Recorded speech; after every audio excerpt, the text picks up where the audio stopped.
Comencé a desarrollar síntomas donde yo no podía tolerar comida, no podía tolerar agua, a un nivel que ya había perdido alrededor de 50 libras, de nuevo problemas de neuropatía en mi pierna derecha, depresión, episodios de ataques de pánico por la noche, cosas que yo nunca había sentido en mi vida. Y encontré una literatura publicada en el Sears con un grupo de doctores. Por primera vez yo dije, wow, estas personas, estos doctores están describiendo lo que yo estoy experienciando, que es una combinación de un problema multisintomatológico, es decir, muchos síntomas hormonales, problemas de sueño, problemas gastrointestinales, en todos los sistemas. Clarificar aquí es que, ok, tenemos un estímulo en el entorno que son estas biotoxinas, son ciertos organismos, ciertas bacterias, ciertos hongos que usualmente crecen en estos entornos dañados por agua, filtración de agua. Hola, bienvenido al podcast del Maestro. Soy Emanuel Ayala y hoy tengo el placer de tener a Cristian Navarro, que él es un neurocientífico cognitivo con estudios postdoctorales en las universidades de Princeton y Georgetown. Y él se ha especializado en cómo el bilingüismo transforma el cerebro y la evaluación del lenguaje y la cognición en personas con daño cerebral. Él también es cofundador de Sears Labs, que se dedica al estudio y la difusión de la salud ambiental y su relación con la inmunología, además de cómo el CIRS impacta el cerebro y puede relacionarse con los procesos neurodegenerativos. Cristian, bienvenido al podcast. Un placer, Manuel, muchas gracias. Un placer para mí realmente de hablar contigo aquí. Y sí, hablar de un tema que tú y yo sabemos que no es muy conocido en el mundo y ciertamente no en el mundo hispanohablante. Así que quizás podemos hablar un poquito de esto para crear conciencia. Así que gracias. Sí. Bueno, me gustaría primero escuchar tu historia de CIRS, ¿no? Para que la audiencia un poco entienda que, bueno, al principio los síntomas y también después vamos a hablar un poco Vale. más, de manera más quizás científica sobre el tratamiento, Sí. ¿no? Sí, yo siempre pienso que hablar desde un punto de vista fenomenológico es siempre un buen punto de partida. Yo he hablado mucho de mi situación, incluso mi versión de esta enfermedad un poquito compleja, que hasta los mismos doctores que la conocen se les hizo difícil entender cómo trabajamos esto, porque esto es como una versión bien agresiva. Pero bueno, yo yo tuve una crianza y en mis años, ¿sabes? Los 20, tuve una vida relativamente normal y funcional. Yo era una persona bien activa. Comencé mis estudios graduados, doctorado, empecé a hacer investigación. Y siempre había algo raro, pero una persona común, funcional, con, qué sé yo, problemas gastrointestinales aquí y allá. Pero son cosas que todos pensamos que, bueno, pues normal.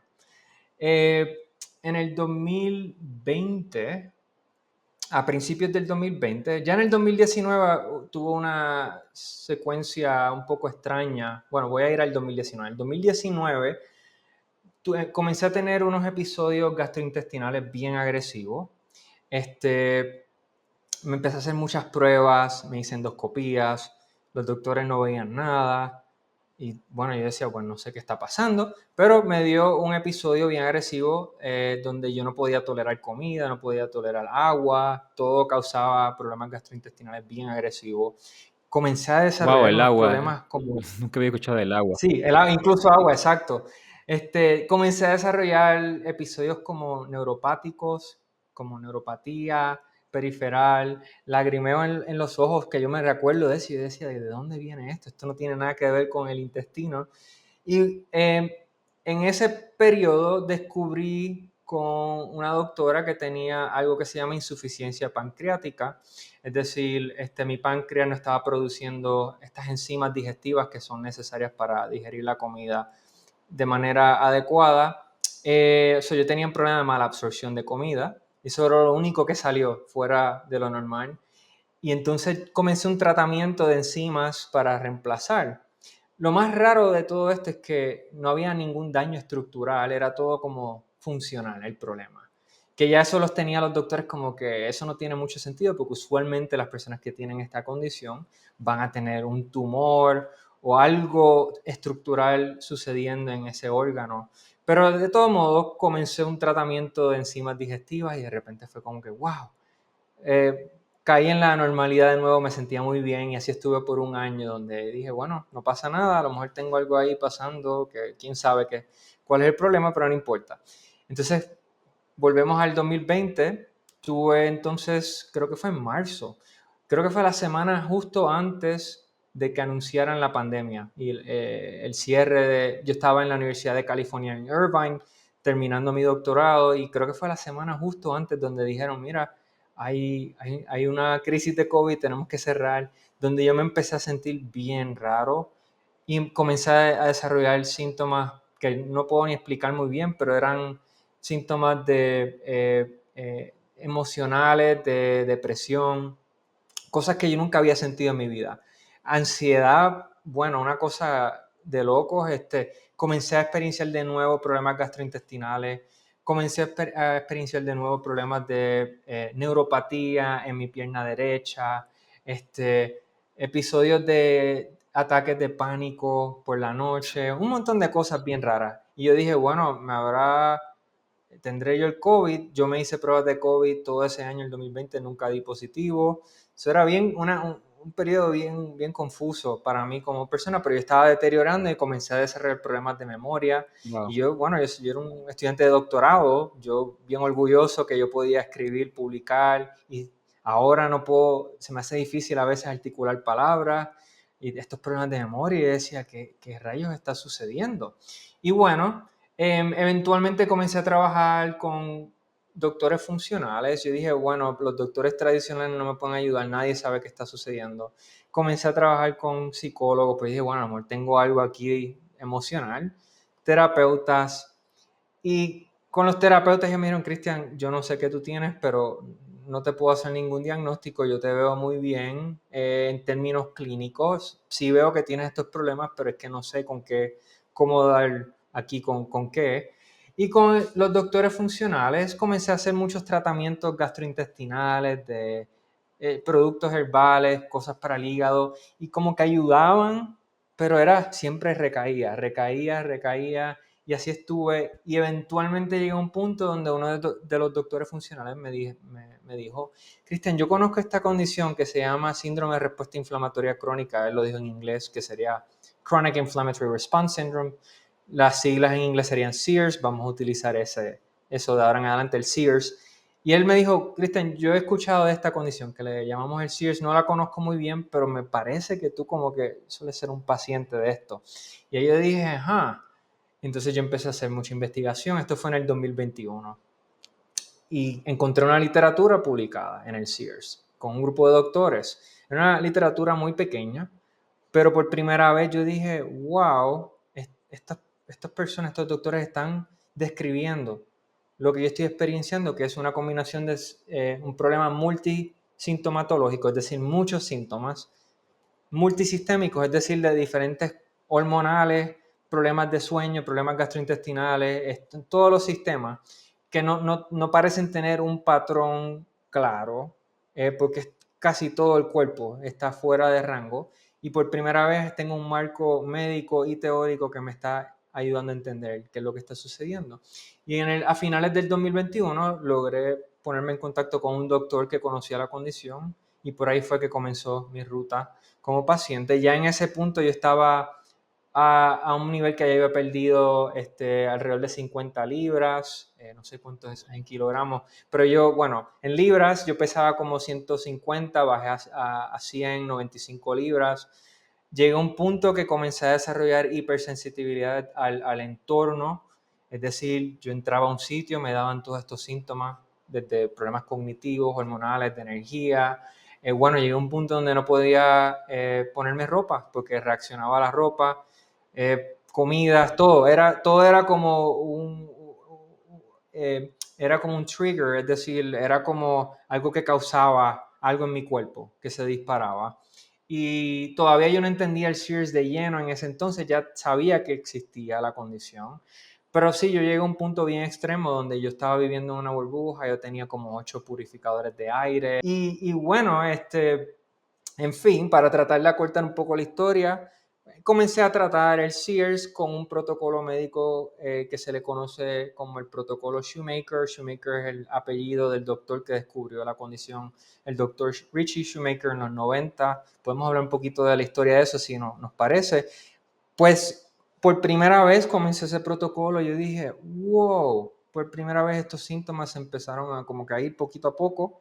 No fue un proceso lineal, fue un proceso bien, bueno, de altas y bajas, bien confuso, pero comencé, y por primera vez estos marcadores, porque hay biomarcadores que podemos medir para el SEERS, comencé a ver algún tipo de mejoramiento con esos marcadores y por ahí, bueno, lo seguí. Y bueno, tengo otros elementos que se mezclaron con el SEERS de infecciones y cosas así que suelen complejizar la condición. Pero eventualmente a través de toda esa experiencia, pues yo logré conectar con la comunidad médica que estaba trabajando con el SEERS y me involucré de una forma bien profunda. Incluso yo, bueno, tuve que abandonar mi carrera académica tradicional. Me tuve que salir de eso, como yo creo que tú sabes, o sea, las universidades son un entorno horrible para estos pacientes. Vamos a hablar un poquito de qué es el Ujú. SEERS, qué es lo que estaba Sí. causando todo esto, porque al fin el SEERS es una condición del entorno donde el sistema inmune pierde tolerancia al entorno. Pero me involucré mucho con esta comunidad médica y bueno, terminé creando una comunidad para pacientes, luego una comunidad para doctores y ahora soy una persona que está entrenando a doctores para Mm. aprender a cómo lidiar con pacientes complejos de SEERS.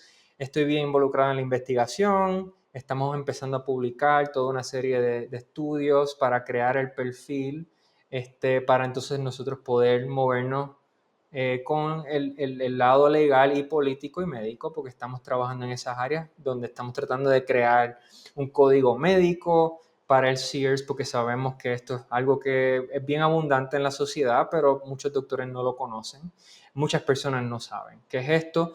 Y pues ahí estoy, al día de hoy, Wow. mucho mejor todavía en tratamiento, pero bueno, yo como te dije hace 3 años atrás no podía ponerme ropa y ahora, bueno, pues tengo ropa obviamente, puedo Sí. viajar, puedo hacer cosas, tengo mucha más tolerancia, he podido ganar este terreno nuevamente y bueno, muy agradecido de estar aquí. Así que esa es mi historia. No, es increíble. Bueno, de pasar de estar muy mal a, bueno, entrenar a gente y concientizar a la gente sobre este síndrome, ¿no? Sí, Pero bueno, claro, tú has tocado el tema de manera global, ¿no? Y la pregunta es, ¿qué causa este síndrome, no? Porque ya como sí. mencionaste de que es ambiental, entonces puedes un poco darle una introducción y después Ahora, profundizar sobre SIRS. claro, sí. Pues síndrome de respuesta inflamatoria crónica, ok. Ese término ya nos está dando unas ideas. Eh, Respuesta inflamatoria es una respuesta inflamatoria y eso quiere decir que es una respuesta que viene del sistema inmune y es crónica, es decir, una inflamación que persiste indefinidamente en estos pacientes. Ahora bien, hablamos de inflamación. La inflamación tiene diferentes vertientes, o sea, no nos basta con decirla tienes inflamación porque, bueno, hay vertientes de la inflamación que son hasta necesarias en el cuerpo. Ujú.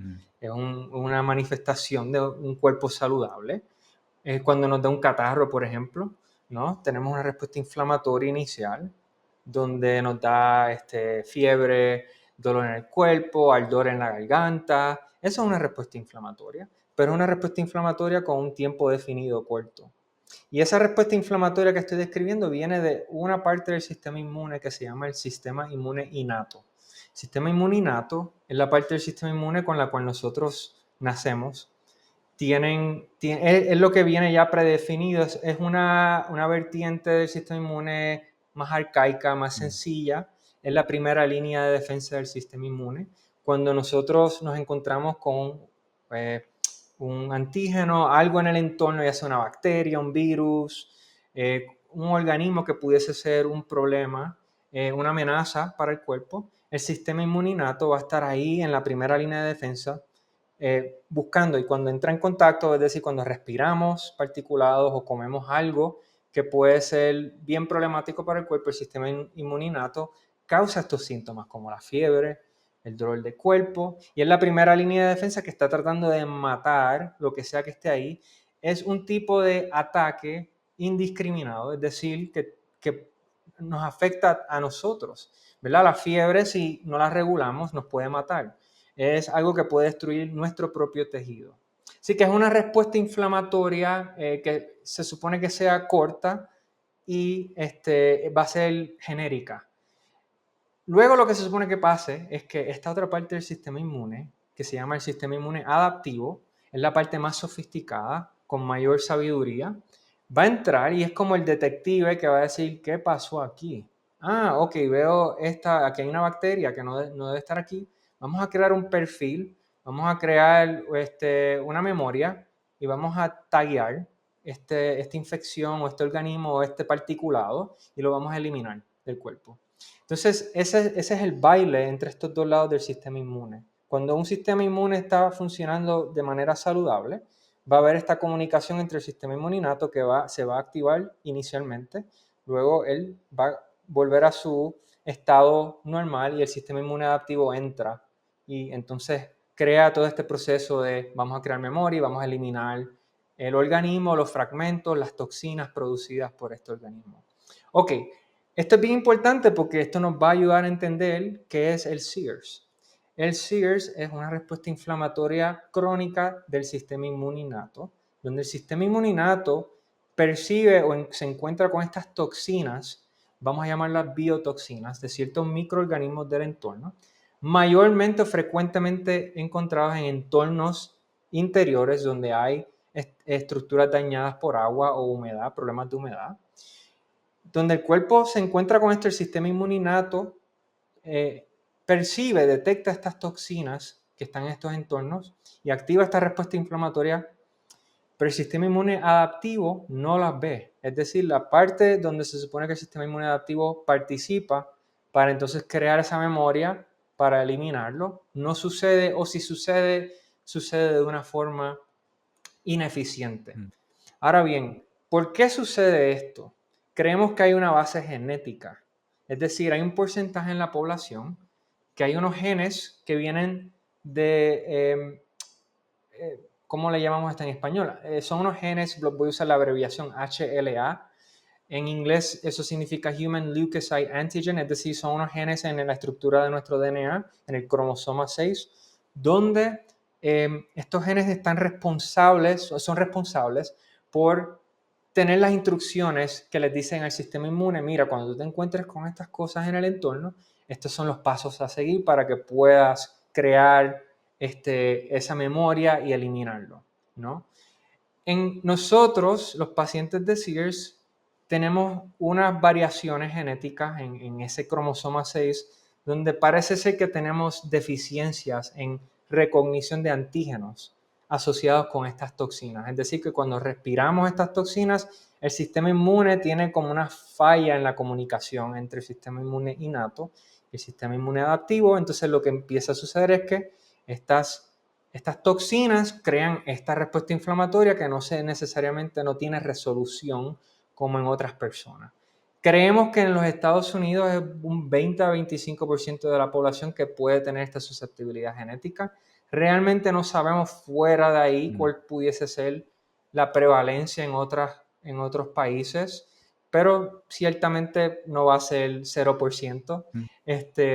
Y bueno, entonces, por eso es que eso puede explicar porque hay, por ejemplo, familias donde están en un entorno donde puede haber estas toxinas o biotoxinas y hay familiares donde ellos no se enferman, están ahí y estas otras personas, puede ser la esposa o el esposo, que tienen estos problemas crónicos de enfermedad crónica que nadie puede entender. Lo otro que quiero clarificar aquí es que, ok, tenemos un estímulo en el entorno que son estas biotoxinas, son ciertos organismos, ciertas bacterias, ciertos hongos que usualmente crecen en estos entornos dañados por agua, filtración de agua, tuberías rotas, problemas de humedad, que crecen en estos entornos y esas toxinas son las que son bien problemáticas. Pueden haber otros entornos, hay ciertas algas como las cianobacterias que a veces están en lagos, que pueden producir toxinas que también pueden causar esto, Pueden haber ciertos pescados en aguas calientes, como en el Caribe, que pueden producir unas toxinas y una condición que se llama ciguatera. Hay ciertas arañas que pueden emitir unas toxinas que si te pican pueden causar esta respuesta inflamatoria. Y lo último que voy a decir es que esto es un problema adquirido, es decir, ¿verdad? Podemos tener la carga genética donde tenemos susceptibilidad. La mayoría de nosotros podemos tener una vida bastante saludable y funcional y llegar a los 30, 40, 50, y ahí es donde de repente el cuerpo pierde esta tolerancia a tolerar estos tipos de toxinas sin una carga bien elevada y de repente activan esta respuesta inflamatoria de manera indefinida donde no tiene ningún tipo de resolución y estás ahí con esos síntomas. En fin, ese es el SEERS, más o menos. Sí, entonces, como que quizás para resumir a la audiencia, el CIR es básicamente Sí, que la persona se encuentra con estas toxinas que mayormente son de edificios que han sido dañados por agua, que crean un caldo de cultivo de diferentes toxinas, ¿no? Crean moho en primera instancia, y que esto se acumula en el cuerpo y el cuerpo, en las personas susceptiblemente genéticas a esto, no lo pueden eliminar naturalmente. Entonces exacto. crean un sinnúmero de síntomas que la ciencia moderna parece que no los explica, ¿no? Entonces, ¿me puedes explicar cuáles son los síntomas comunes de CIRS y también cuáles son las enfermedades que se confunden y no se diagnostican porque al final termina siendo CIRS? Sí, tremenda pregunta. Voy a comenzar con las enfermedades. SEERS va a ser comúnmente mal diagnosticado, como por ejemplo fibromialgia, síndrome de fatiga crónica, eh, incluso el COVID largo. Mm, Creemos que el COVID largo, quizás no para todos los casos, pero una mayoría o un porcentaje alto de casos de COVID largo son pacientes de SEERS. Y en el caso de ellos, el COVID pudo haber actuado como un agente iniciante de esta respuesta inflamatoria y ahora se comienzan a desarrollar esta hipersensibilidad al entorno a raíz del COVID. Esos son casos bien comunes y estos doctores ven estos pacientes, miles de pacientes aquí en los Estados Unidos con esas características. Van a haber casos donde van a haber perfiles de condiciones mentales, es decir, como ansiedad clínica, depresión, en algunos casos quizás más agresivos, psicosis, wow. donde puede haber un elemento de SEERS que está ahí presente, bipolaridad. Nuevamente, no es solamente, no estoy diciendo que el SEERS es exclusivamente la categoría adjudicada a eso, pero que es muy común, se ven esos casos donde vienen con esos perfiles y hay un componente de SEERS bien presente que está contribuyendo al perfil clínico, es decir, de depresión, ansiedad o algunas de estas otras condiciones. Algunos en casos más agresivos, ya donde una persona está en edades avanzadas, las enfermedades neurodegenerativas, el Alzheimer's, el Parkinson's. De hecho, esos son los perfiles más comunes que vemos en pacientes de SIRS que no se tratan a tiempo, que llegan ya a esas edades avanzadas. Son como los puntos, la destinación final, el punto final donde los pacientes suelen caer. En algunos casos podemos ver cáncer, en algunos casos, pero mayormente condiciones neurodegenerativas son los casos más comunes. Incluso hay un neurólogo famoso en los Estados Unidos que se llama Dale Bredesen, que trabaja con Alzheimer's y yo tuve una conversación con él recientemente y él conoce el SEERS muy bien. Y yo le pregunté, doctor Bredesen, ¿qué usted opina de prevalencia de SEERS? Y él me dijo, bueno, yo creo que en los pacientes que yo veo, como el 80% de los Wow, casos de Alzheimer son pacientes de SEERS. qué locura. Sí, exactamente, sí. Así que hay muchas categorías de enfermedades usualmente que no entendemos muy bien, problemas de obesidad, eso tiene toda una explicación. Personas con POTS, no sé cómo se le dice en español, le dicen el POTS, Eh, que es como esta taquicardia postural donde la persona se levanta y de repente como que la presión se Sí, baja y empiezan a hiperventilar. En inglés le decimos POTS, POTS. ujú, Eso muy posible, Sears. Pacientes que tienen Lyme, pero crónico, es decir, que hacen el tratamiento tradicional de antibióticos y no se recuperan y pasan 5 años y están todavía con todos los síntomas. Eso es clásico paciente de Sears. Esos son algunos de los ejemplos típicos ahí. Ahora bien, en cuanto a los síntomas, bueno, como ya más o menos señalé, esto es un problema multisistémico, multisintomatológico, pero se han identificado 37 síntomas que se utilizan como parte del asesoramiento de diagnóstico para el SEERS. Entre esos síntomas vamos a tener una categoría de problemas neurológicos que pueden ser problemas de memoria corta, problemas de asimilación de información, problemas de enfoque, de concentración. Va a haber un componente bien prevalente endocrino del sistema hormonal. Síntomas que vamos a ver ahí muy comunes, problemas de frecuencia de orina, mm, o de orina excesiva, o problemas de sensación de sed, o casi como diabetes, pero estos pacientes no son pacientes de diabetes. De hecho, yo tuve un momento dado al principio donde yo empecé a ir al baño a orinar 15, 20, mm, 25 veces al día y me daba sed, tomaba agua y yo dije, ¿qué es esto? Esto es una locura. Yo tuve una versión muy extrema, pero esas cosas pueden ir y venir en pacientes de Sears. Eso es un problema hormonal. Resulta ser que es un problema hormonal. Va a haber problemas de fatiga. Yo diría la fatiga crónica es el problema más quizás característico en muchos pacientes. Dolor corporal, dolor crónico o cambios bien raros de dolor que uno dice, ¿qué es esto en el cuerpo? Van a haber muy frecuentemente problemas gastrointestinales en estos pacientes de Sears y muchas veces hacen protocolos para tratar de arreglar el intestino con doctores funcionales y no les va a funcionar. Eso es bien común. Van a ver, bueno, ya dije la fatiga, neblina mental y literalmente visual, donde es como toda una neblina, por la inflamación neurológica. Van a haber problemas de vértigo, mm. de balance. Así que hay toda una lista y hay un total de 37 síntomas que utilizamos como parte del diagnóstico de Sears. Así que muchos síntomas. Sí. Bueno, te comenté antes de empezar el podcast que una de las razones por las que quería conversar contigo es porque yo también sospecho que sufro de SIRS, ¿no?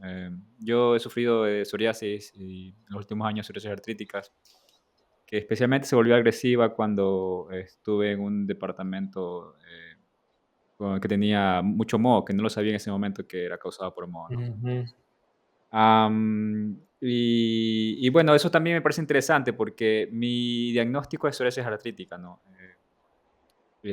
Pero claro, como este es también un síndrome que hace trigger a problemas autoinmunes, me imagino que también Sí. eso hace una máscara a otras enfermedades que, claro, las clásicas, las que nombraste, me imagino son esas, pero también otras enfermedades Y, la, autoinmunes.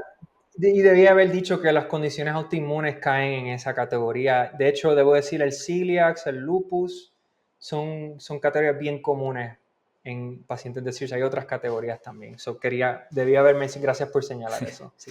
No, no, sí, definitivamente eso de ahí me parece interesante porque la incidencia de enfermedades autoinmunes en los últimos 30 años ha aumentado Sí. exponencialmente, ¿no? Entonces eso es preocupante porque por lo menos en Latinoamérica he visto mucha gente con enfermedades autoinmunes, amigos míos con Sí. mayor o menor incidencia, ¿no? Yo tengo un caso más extremo, ¿no? Creo yo. Pero que psoriasis es algo prevalente yo he tenido 2 amigos con psoriasis, mi hermana también tiene psoriasis, entonces sí es como que un poco raro que todas estas enfermedades empiezan a aparecer, ¿no? Am, Sí. y eso, bueno, podemos un poco conversar luego de por qué esta es el causa, porque esto es un poco un debate, ¿no? Porque eso tiene que ver con el problema de construcciones pero claro, es variable en todo el mundo, ¿no? Perdón, los métodos Claro. de construcción en el mundo entero varían, y eso es un poco Sí. más un poco más complejo, pero claro, la parte importante es, hay un diagnóstico, basado en, primero los síntomas, Luego, herramientas médicas. ¿Cuáles son esas herramientas médicas para poder diagnosticar este síndrome? Porque, claro, no es solo síntomas, ¿no? Claro, voy a hacer hincapié un momentito aquí porque hay una explicación mecanística de la psoriasis en SEERS. Ok, ¿Te sí. parece Sí, si sí, hablo un sí, poquito? sería Sí, sí, genial. sí. Y entonces de ahí vamos al diagnóstico, porque obviamente es bien importante, pero estás hablando de eso y esto es bien común en pacientes de SEERS. La explicación mecanística, y quiero decir esto públicamente, esto no es un diagnóstico médico, obviamente para nadie, esto es algo que simplemente, y desde un punto de vista incluso científico, y esto cae, de hecho, coincide con los biomarcadores que utilizamos. Hay un biomarcador en SEERS que se llama la hormona estimulante de melanocitos, MSH por sus siglas en inglés. Esa hormona tiene muchas funciones en el cuerpo y tiene diferentes puntos donde se produce, áreas en el cuerpo. Hay una versión central de esa hormona que se produce en la glándula pituitaria en el cerebro, que es esta región bien chiquitita que está justo detrás de los senos frontales, aquí en esta parte, ¿no? Y ahí es donde se produce esa hormona de manera sistémica para el cuerpo. Esa hormona la podemos llamar como una hormona reguladora, es como un péptido regulador del cuerpo. Tiene muchas funciones, una de ellas es regular otras hormonas, como decir el cortisol, incluso la misma tiroides, tiene regulación a raíz de lo que está sucediendo ahí. Este problema de frecuencia de orina, eso viene a raíz de una hormona que se llama hormona antidiurética y eso está atada a la hormona MSH. La MSH regula todo lo que sea actividad circadiana, es decir, el dormir, tu habilidad de poder dormir y caer en esos ciclos. La MSH es bien importante. Sensación de dolor en el cuerpo, eh, la fertilidad para las mujeres. Todo eso cae dentro de la MSH, los periodos menstruales para las mujeres, todo eso. La MSH es bien importante. La permeabilidad en el intestinal. Ajá, Muchas veces pensamos el problema es en el intestino y sí hay un problema en el intestino, pero comienza con esa qué hormona. locura. Porque una de las cosas que esa hormona hace es que regula esta actividad inmunológica inflamatoria en todas las mucosas, los tejidos mucosos, ya sea el intestino, las vías respiratorias y la piel. Y ahí es donde vamos a la psoriasis. So, permeabilidad en tus tejidos, la MSH es una molécula bien importante. Ahora bien, la piel, las células en la piel, hay unas células en la piel que producen su propia MSH. Y eso es lo que crea pigmentación cuando recibimos sol y nos quemamos. Es una respuesta de la MSH y eso crea un sentido, incluso con pacientes de SIRS. Muchas veces lo que empieza a suceder es que pierden esa MSH en el cerebro y pierden la habilidad de tonificar la piel con el sol o empiezan a tener reacciones bien extrañas con el sol cuando tratan de ver si pueden quemarse un poco y eso es todo un producto de la MSH. ¿Qué pasa con la psoriasis? La psoriasis posiblemente, mecanísticamente hablando, es una situación donde empiezas a perder la MSH reguladora de todo el cuerpo, que mantiene esta actividad inflamatoria en diferentes partes del cuerpo. Entonces empiezas a tener empiezas a tener un episodio de permeabilidad en la piel, donde como la piel como que empieza a agrietarse un poquito al no tener eso.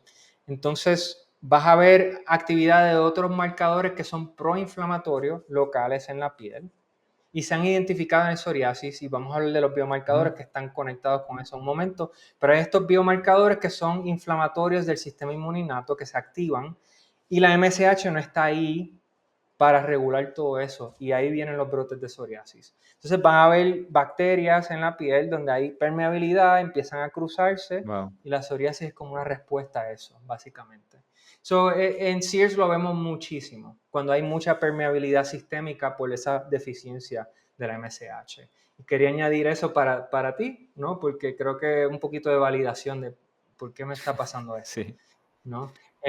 Bueno, y eso nos trae a cuál es el panel para hacer el diagnóstico de SEERS. Lo primero que quiero decir es, tenemos un grupo de marcadores de sangre que podemos medir en los Estados Unidos. Al momento estamos limitados en hacer estos diagnósticos con estas pruebas de sangre en otras partes del mundo. Es algo que yo estoy activamente tratando de ayudar a crear este acceso a estas pruebas de sangre en el mundo hispanohablante. Específicamente estoy trabajando ahora con un grupo, una comunidad de doctores, para hacer esto accesible al mundo hispanohablante. Así que todo lo que, no todo, pero muchas de las cosas que voy a hablar en términos de la metodología que se utiliza, no tan solo las pruebas, están y toda la investigación que se ha hecho han sido a base de las pruebas que se utilizan en los Estados Unidos, particularmente en un laboratorio que se llama LabCorp,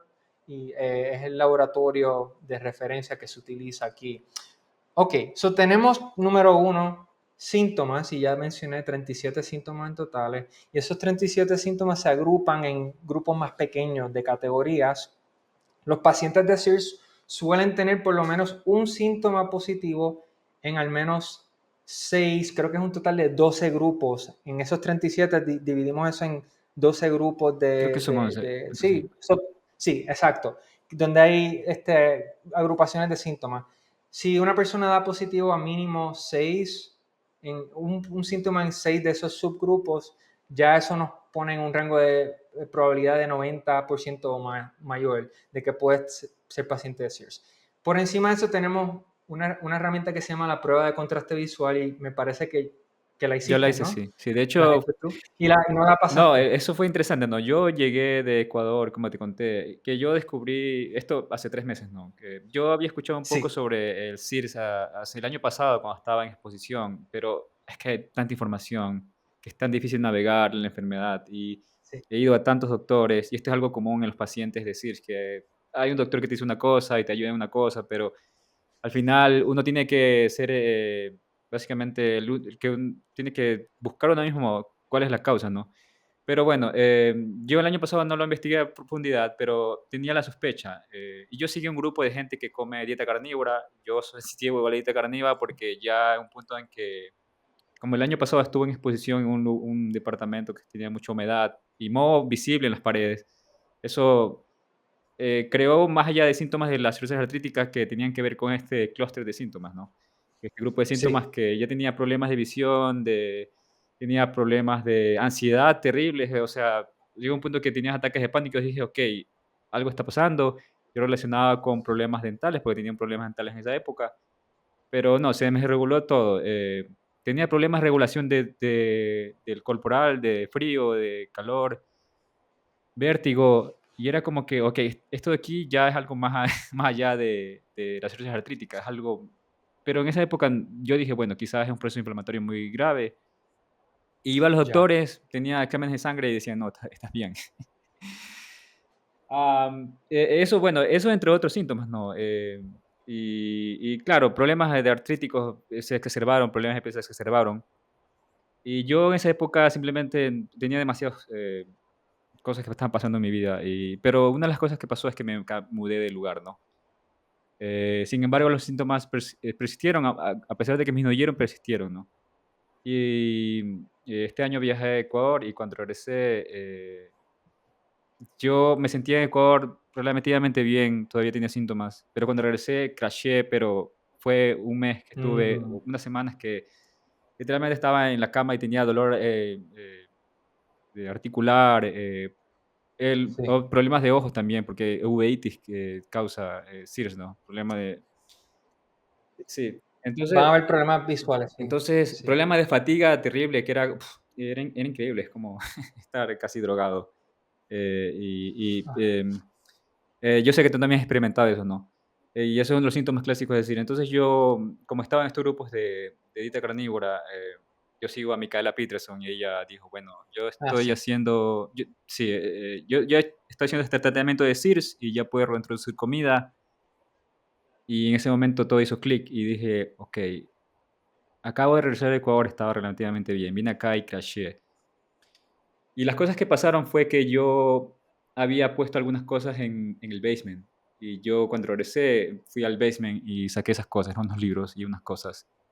Y bueno, tenía también otras cosas que tenía guardadas, como una... Tenía un poncho porque mi podcast se llama Telar Maestro, tiene que ver con los ponchos.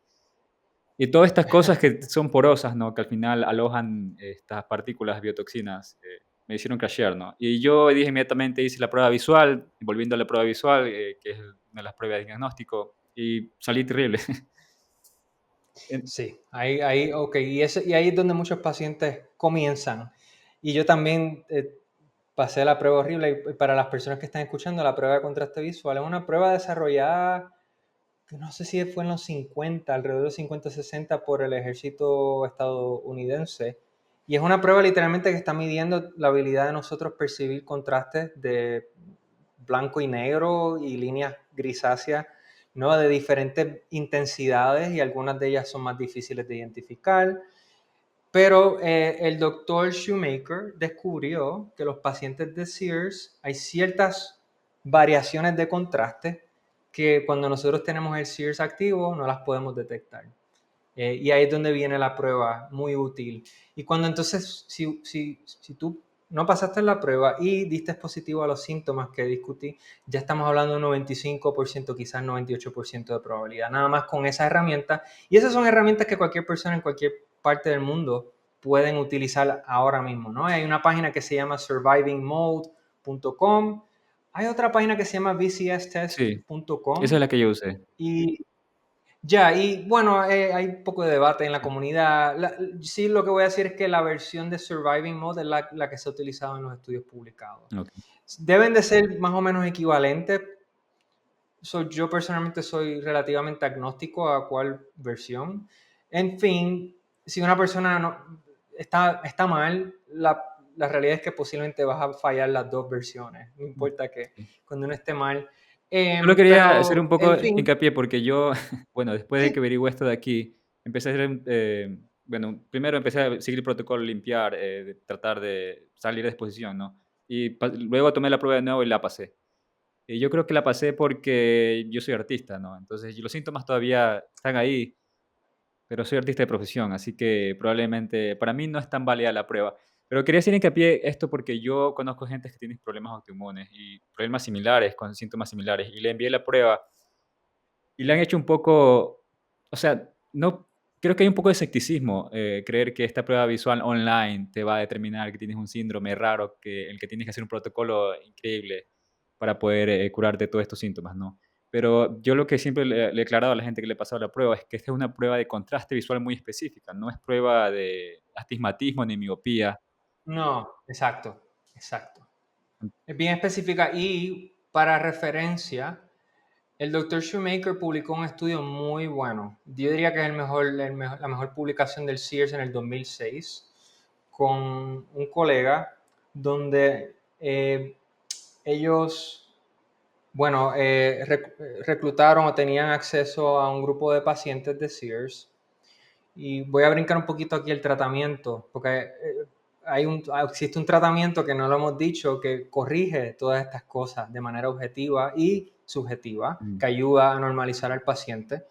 Y bueno, la primera etapa de eso es que hay un medicamento que es un secuestrante de colesterol que se llama colestiramina. También hay un equivalente que se llama colesevelam, que tradicionalmente se usa para bajar el colesterol, pero resulta ser que tiene la habilidad de atrapar estas toxinas que suelen recircular en el cuerpo, que pueden estar contribuyendo al SIRS.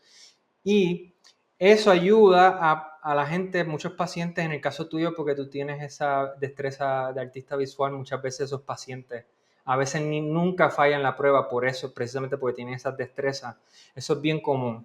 Pero en otros pacientes, la única forma que ellos logran pasar esa prueba es, número uno, tienen que encontrar un entorno seguro. Y número dos, tienen que comenzar una intervención con colestiramina por un periodo mínimo de 8 semanas, quizás un poco más. Y lo que se debe suceder es que esa prueba de contraste visual, si la fallaste la primera vez, la segunda, tercera vez, empiezas a ver mejoría y eventualmente se pasa. Ahora bien, este estudio, lo que ellos hicieron es, eh, tomaron pruebas de contraste visual en diferentes puntos y pruebas de síntomas y otros marcadores. Hicieron una intervención de colestiramina en un periodo de creo que como de 2 a 4 semanas, no me acuerdo ahora exactamente. Luego, eh, pusieron a los pacientes en un entorno con moho hicieron las medidas y volvieron y le hicieron otra intervención de colestiramina. O sea que es un diseño, es lo que le decimos un clinical, básicamente un randomized clinical control trial. Tiene ese diseño donde podemos establecer causalidad. Y lo que ellos vieron es, número uno, antes de empezar la colestiramina, estos pacientes no pasaban la prueba de contraste visual, estaban mal, no les iban bien, tenían los síntomas bien elevados.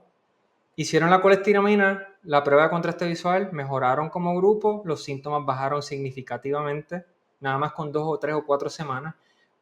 Volvieron y entraron a este entorno donde había moho, problemas de moho. Justo después de eso, creo que fue a los 3 días de estar ahí, la prueba de contraste visual bajó de nuevo, Wow. los síntomas subieron de nuevo, hicieron otra intervención de colestiramina, volvieron y mejoraron todos esos marcadores. O sea, es un estudio fascinante, donde tenemos ahí, incluso eso se utiliza mucho en contextos legales como un estudio, para mostrar causa, que es una causa y efecto, no es solamente una correlación. Ujú. Y bueno, entonces eso nos lleva a la idea, bueno, si tienes personas con escepticismo, totalmente normal, hagan el experimento, ¿no? Si tienes una prueba de contraste visual, tienes síntomas, bueno, vamos a ver, trata de buscar un entorno, si puedes, relativamente seguro. Y hay formas de medir esto, pero vamos a decir, si tienes algo bien obvio, donde una pared con moho, bueno, salte de ese entorno, quizás trata de buscar un entorno limpio, donde no tengas nada visible, y haz una ronda de colestiramina. Es un medicamento que cualquier doctor en principio lo puede recetar. Y bueno, mira a ver qué sucede. Y eso fue lo que yo entré a esta condición con escepticismo, porque yo era científico. Yo dije, yo nunca he escuchado esto, ¿no? Y esto es interesante. Yo dije, bueno, vamos a tratar de falsificar todo esto. Yo voy a hacer el protocolo. Voy a hacer el protocolo y yo voy a ver qué sucede ahí. Y esa fue mi base. Mi base de todo esto fue un punto de partida de escepticismo. Pero realmente la forma para mí más sabia de entonces confrontar ese escepticismo es corre el experimento, trata de falsificar la idea, eso fue lo que yo hice. Y por ahí fue que yo comencé Sí. con eso. Bueno, yo también en este momento estoy tomando Colesevelam, que es el que puedo conseguir aquí, especialmente porque ¿Cómo le dicen allá? ¿Colestagel? ¿Es como le Colestagel, sí. dicen? Sí, Sí, sí, sí, sí, yo lo he he visto, sí. intentado convencer doctores aquí que me lo den a través del seguro, pero al final, aquí como todavía no es claro, no es una enfermedad que es reconocida, bueno, tengo que yo mismo presionar y tengo que al final hacer las cosas por mi propia cuenta, ¿no? Eso por un lado. También los exámenes específicos de los marcadores de sangre también es muy complicado entender, o sea, conseguirlos aquí porque hay que hacerlos de manera privada, pero también cuando encuentro empresas que tienen cosas parecidas como los exámenes genéticos, no parece que son exactamente los mismos, ¿no? Tienen nombres diferentes y es como un poco navegar un poco esa parte más profunda, decir, es un Sí, poco más complicado. Aquí, por lo menos en Alemania, y es sorprendente porque es un país desarrollado, ¿no? En Latinoamérica es un poco más complicado, ¿no? Pero sí me da optimismo, ¿no? Saber que igual en el protocolo, si uno solo toma colestramina o colsevelam y tiene el test visual, puede ver mejoría, ¿no?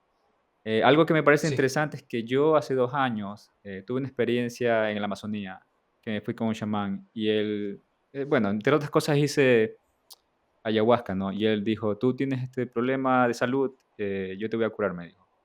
Y yo tuve 2 semanas en el tratamiento con él. Entre otras cosas, me dio tabaco. Tú creo que has hablado sobre el tabaco. Eh, Ah, qué sí, me interesante, dio muy tabaco, es interesante, sí, líquido. sí. O sea, lo bebí y me dio varias plantas para beber y me bañó con plantas también. Varias de estas plantas vomitaba. Tabaco, por ejemplo, uno toma y es horrible beberlo porque es puro tabaco. Es la hoja machacada, Wow, la bebe y sí. básicamente vomitaba cada hora. Lo tomé a las 8 de la noche, Esa es vomité. serotonina en Sí. esteroides. Y vomité cada hora hasta las 5 de la mañana, desde las 8 de la noche. Entonces, me dio Oh, otras cosas también que sentía que hacían algo en las sinos y en la cabeza, me decía, esto es para también desintoxicar. Y él me decía cosas que yo no entendía en ese momento, porque eso fue hace 2 años. Me decía, tienes que limpiarte la sangre, tienes que desintoxicar el hígado. Y yo le digo, ¿cuál es la causa de esto? Me dice, eso es un hongo, me dijo. Entonces yo en esa época no entendía, porque él primero no habla muy bien español, su lengua original es quechua.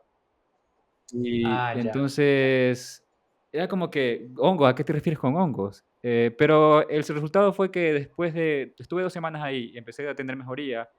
En un mes me limpió toda la piel de psoriasis y me mandó algo para beber, que ahora yo creo que en retrospectiva era un binder.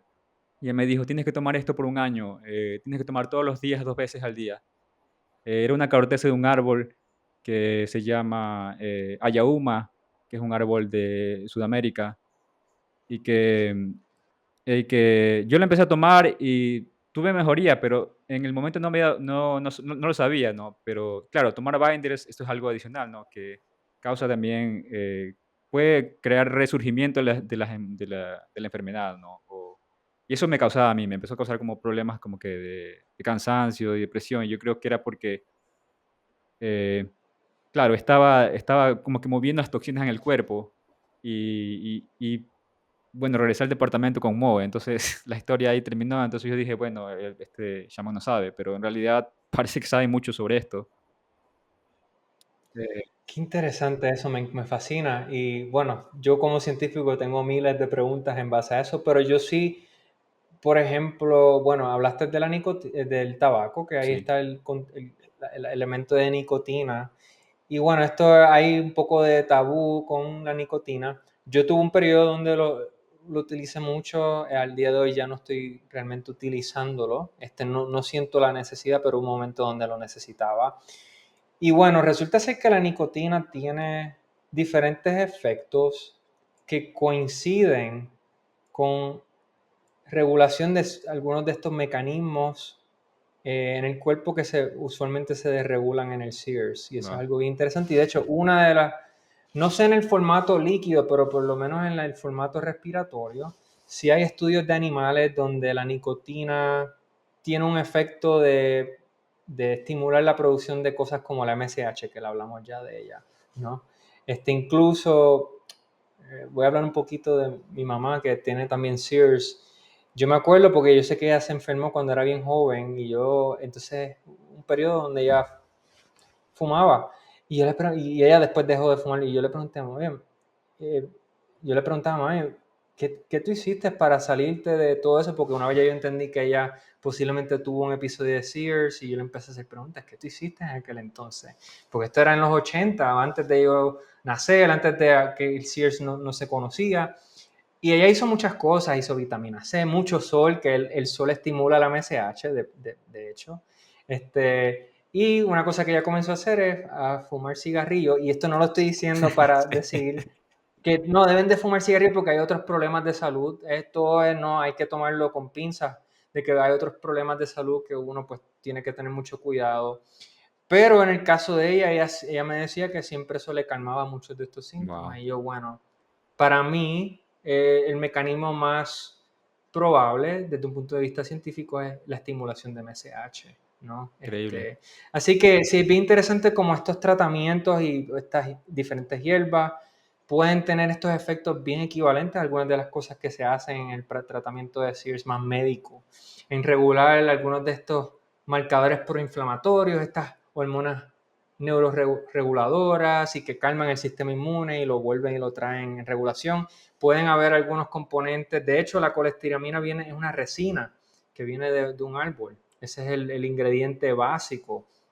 Y entonces hay productos como el ocra y la remolacha que tienen el perfil de la colestiramina, no atrapan de la forma tan agresiva como lo sería la colestiramina, pero tienen el mismo perfil y algunos doctores lo utilizan para personas que no toleran la colestiramina, hacen un suplemento en polvo de ocra y remolacha para empezar a eliminar. O sea que hay todos estos formatos que la madre naturaleza, o sea, la naturaleza ya tienen, y no me sorprendería si este chamán ya tenía elementos ya ahí como que tocando con eso. No, sí, para mí es increíble como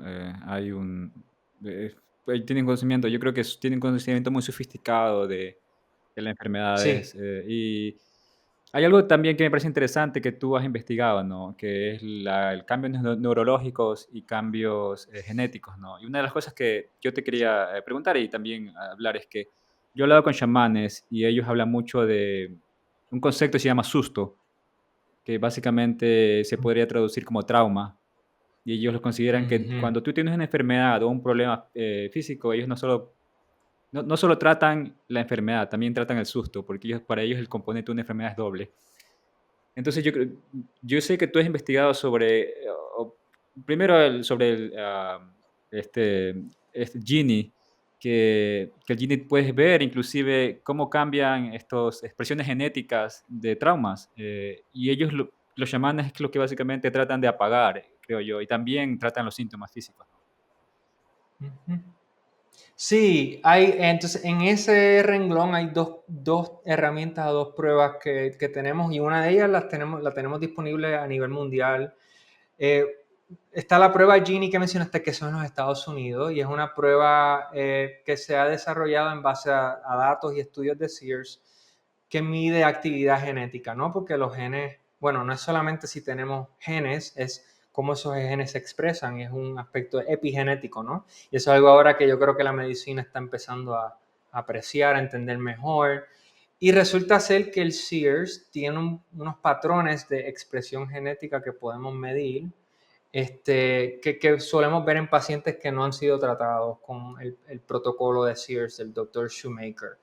Y vamos a ver cambios epigenéticos a nivel metabólico. Vemos un perfil bien específico metabólico, donde lo que sucede es lo que nosotros le decimos un poco el hipometabolismo. Es un tipo de hipometabolismo, es decir, las células caen en un estado energético donde la producción de energía es por debajo de lo que debe ser. Wow. Es decir, las células como que caen en sí, no vamos a producir toda la energía que debemos de producir para estar en un estado de homeostasis, de balance. Y eso es lo que ahora entendemos causa la fatiga crónica en Sears. Wow. No es la inflamación, es la parte metabólica. La fatiga crónica, la neblina mental y lo que eventualmente puede contribuir a la atrofia cerebral, que vamos a decir, que es la otra parte que voy a mencionar en un momento. Es un problema metabólico y eso crea un estado bien acídico en la sangre. Ácido láctico, empezamos a producir mucho. El ácido láctico es esta acidificación que cuando hacemos ejercicio, de repente tenemos todas estas sensaciones de no estamos cansados, los músculos están, ¿cómo se dice eso? Adoloridos. Adoloridos. Eso es ácido láctico que se empieza a acumular, y eso es una vía alterna de energía cuando el cuerpo no tiene acceso a oxígeno, que es lo que sucede cuando estamos haciendo ejercicio, que perdemos, no tenemos acceso al oxígeno, el cuerpo la célula tiene que buscar otro método de generar energía, y es este otro camino que genera ácido láctico, que es como... Eso en episodios cortos está bien, de manera crónica, que es lo que empezamos a tener en Sears, es horrible, es envenenamiento para el cuerpo, la sangre se acidifica, hay acidificación,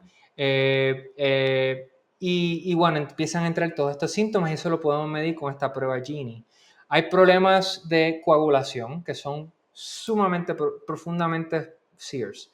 Es decir, van a Wow. haber anomalías donde de repente el proceso de los glóbulos rojos no coagulan como tienen que ser, y puede haber problemas de hipercoagulación o microsangrado o Tú variaciones estabas de explicando sobre que Gini también causa, bueno, puede determinar cambios en problemas vasculares o cardiovasculares o de... cardiovasculares. Sí, y microsangrado, hipercoagulación, incluso eso se convierte en uno las huellas precursoras a demencia vascular o incluso Parkinson's. Eso es lo que nosotros creemos. Va a haber esos problemas. Y el proceso de coagulación, si lo pensamos de manera lógica, y el proceso metabólico, incluso pues, esto a mí me fascina, yo creo que tú lo vas a apreciar.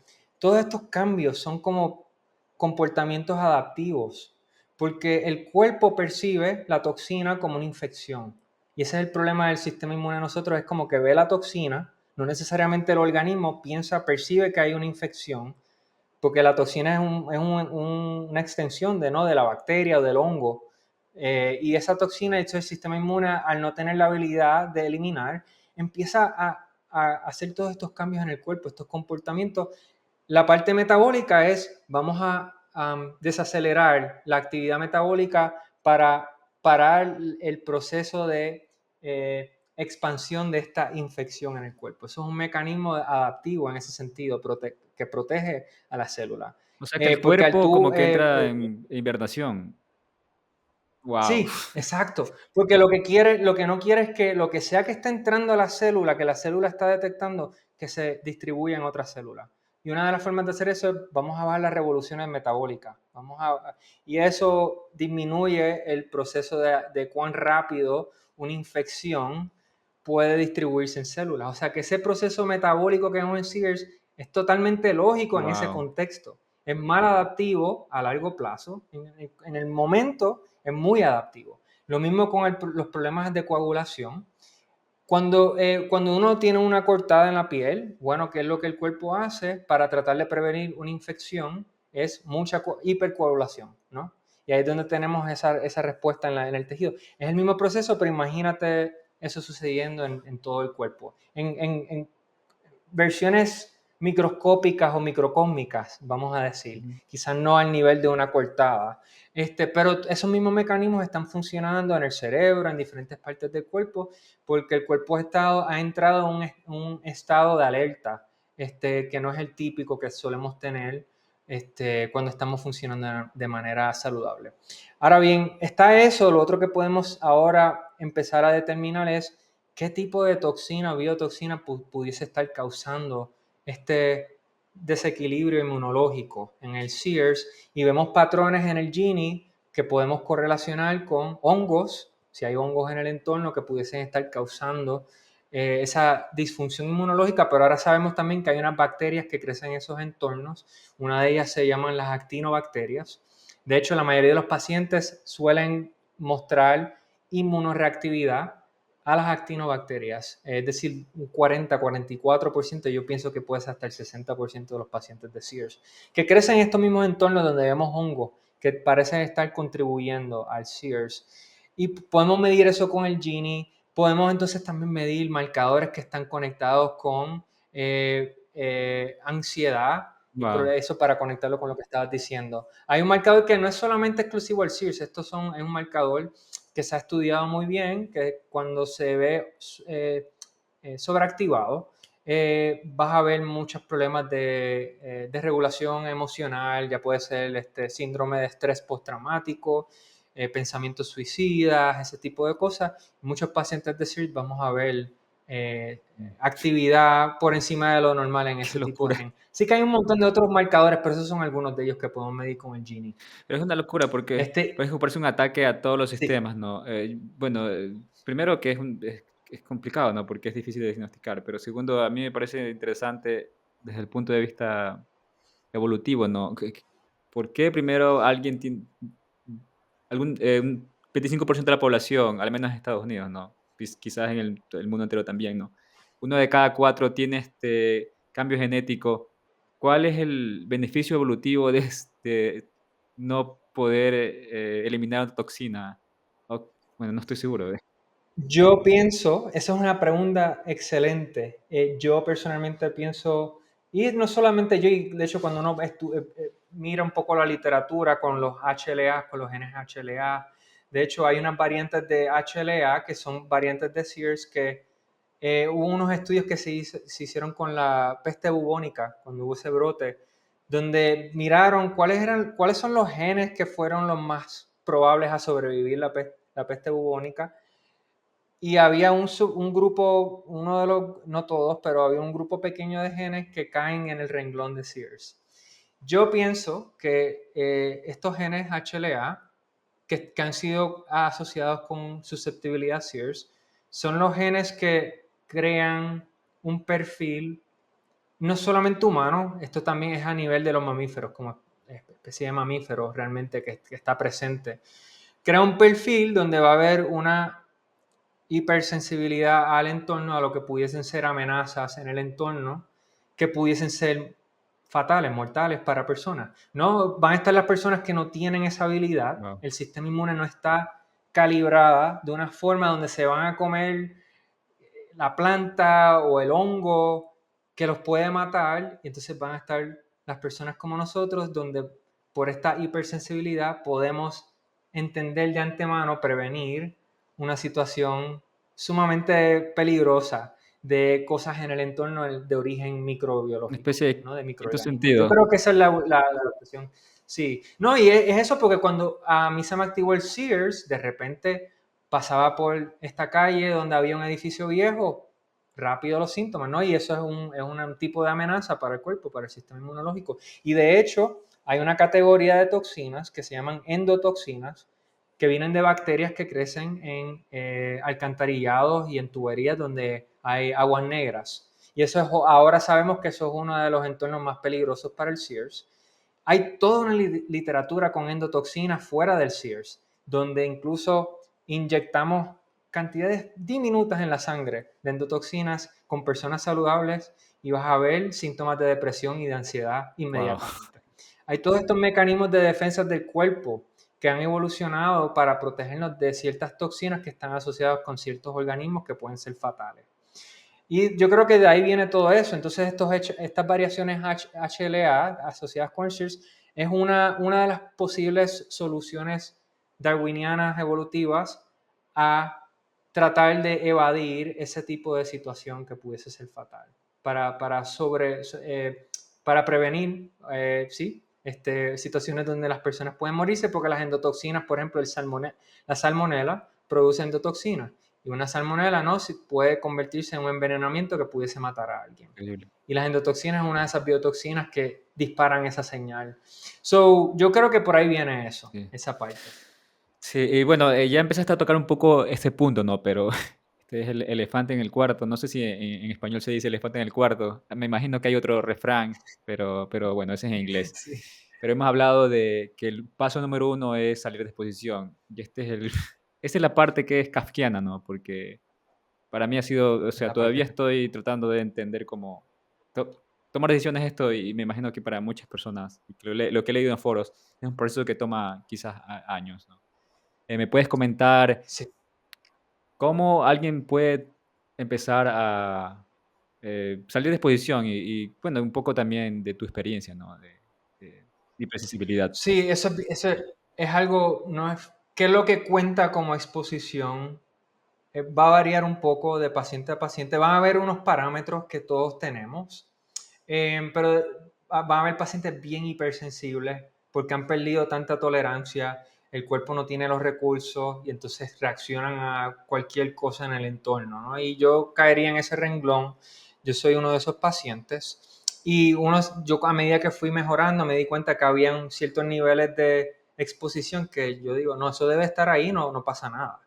Y hay unos niveles que no importa qué, uno debe de evitar. No importa lo que suceda, si uno ya está saludable, se recupera del SIRS. Pero como has dicho, el paso número uno para un paciente de SIRS poder recuperarse en este protocolo hay que buscar un entorno seguro. Hay una forma objetiva de asesorar eso. Hay unas pruebas de polvo que podemos hacer. Hay diferentes compañías, incluso por lo menos una de estas compañías, yo sé que ofrecen servicios internacionales. La compañía se llama EnviroBiomics. EnviroBiomics es la compañía y me parece que ofrecen servicios internacionales, donde básicamente uno va a un entorno, toma una muestra de polvo con, ¿cómo se le dice esto? Un Swiffer, un cloth, Un sí, trapo. como un trapo seco que tenga polvo visible de ciertas áreas que no sean del piso, es decir, que sean de puertas o que sean en el closet, en los gabinetes, en zonas así que no sean en el piso, y se envía al laboratorio. Y hay diferentes pruebas que se pueden utilizar para medir el tipo de hongo que está creciendo en ese entorno y las cantidades. También tipos de bacterias como las actinobacterias y las bacterias que producen endotoxinas. Esas son las tres categorías principales.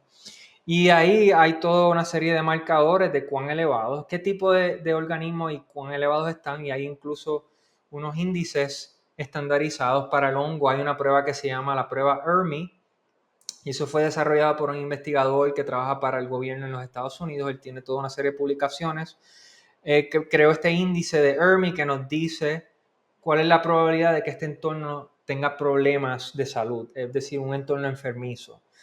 Basado en estudios, ya hay sobre docenas de estudios ya con esto. De ahí, el Dr. Shoemaker creó otro índice que se llama HERTSMI-2, HERTSMI, HERTSMI-2, y esa prueba es más directa para pacientes de SEERS. Ese índice nos dice cuál es la probabilidad de que un paciente de SEERS recaiga o no logre recuperarse en este entorno. Eso es una prueba de salud hacia la persona, no es del entorno en sí.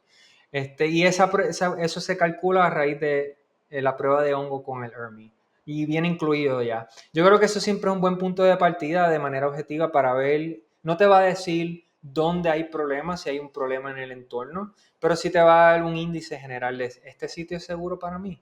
Y eso es lo que utilizamos como punto de entrada, utilizamos esas pruebas para tener un sentido de, mira, este sitio parece ser razonable. No, ningún sitio es perfecto y no tiene que ser perfecto, simplemente tiene que ser lo suficientemente estable para poder hacer el tratamiento. Y entonces de ahí van a haber protocolos de limpieza que tenemos que tener en lugar. Van a haber productos específicos dependiendo del tipo de problema que hay en el entorno. Si el entorno tiene problemas de hongo, va a haber ciertos productos que van a ser mejor. Si hay problemas de actinobacterias, va a haber otros productos que van a ser mejor para eso. Si hay problemas de endotoxinas, de bacterias que producen endotoxinas, que vienen de problemas de tubería y de aguas negras y eso, pues va a haber otro tipo de limpieza.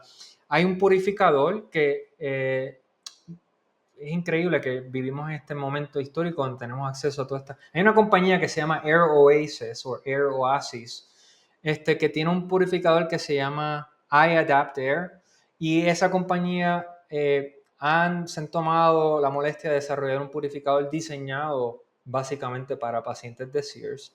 Tienen una tecnología que se llama ionización bipolar, que esteriliza el entorno, no es solamente que está atrapando particulados, suelta estos iones que están diseñados para desactivar y esterilizar particulados de hongos, de actinobacterias, de endotoxinas, básicamente todas estas categorías.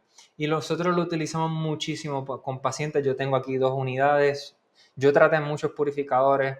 No estoy tratando de vender esto, es que literalmente esto para mí fue un momento de vida o muerte y yo traté muchos purificadores y este fue el único que me salvó la vida en un momento dado para tratar de tolerar un entorno que tenía hongo, problemas de hongo.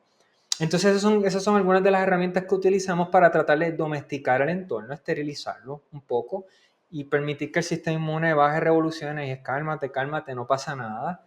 Y vamos a hacer colesteramina, vamos a eliminar todos estas biotoxinas que están causando esta inflamación indefinida. Y de ahí, bueno, pues hay otras etapas que hacemos en el protocolo, pero esos son los puntos de entrada y de partida para el protocolo. Y todo ahí empieza con el entorno del interior. Y pueden haber elementos fuera del entorno interior, por ejemplo, si vives cerca de una planta de tratamiento de aguas negras y vives ahí cerca, eso puede ser un problema para un paciente de SEER. Si vives cerca de un lago bien grande que tiene problemas de algas y cianobacterias, eso pudiese ser un problema para un paciente. Si vives en una comunidad donde tienen muchos edificios viejos, aunque tu hogar interior esté razonable, eso también puede causar tu hogar que se enfermice si hay otras estructuras bien grandes, viejas con problemas de hongo. Es un proceso, es un cambio de estilo de vida, de cómo vivir y experienciar y pensar la vida, qué es lo que conlleva tener un estilo de vida saludable. Y bueno, yo una vez empiezo a entender eso y uno empieza a mejorar, uno empieza a crear tolerancia a muchas de estas cosas fuera del hogar. Lo importante es que es donde uno está durmiendo, comiendo, bañándose diariamente, que ese entorno tiene que tener un cierto nivel de esterilización. Y bueno, después de ahí uno sale. Ya yo estoy en un punto que yo vivo en Santa Fe, en Nuevo México. Yo voy al Poblado Viejo, ahí hay un montón de problemas, no pasa nada. Yo puedo ir allí y yo regreso a mi hogar, aquí yo tengo todas las herramientas y no pasa nada, ya mi cuerpo tolera eso. Esa es una expectativa del tratamiento, que uno puede tolerar estas exposiciones, pero el entorno de uno, el hogar, tiene que ser como un templo en ese sentido. Sí. Es interesante que Sí. decías que tú ya puedes tolerar las exposiciones, ¿no? Entonces, Lo que entiendo es que en primera instancia, como el sistema inmune está sobrecargado de estas toxinas, solo reacciona.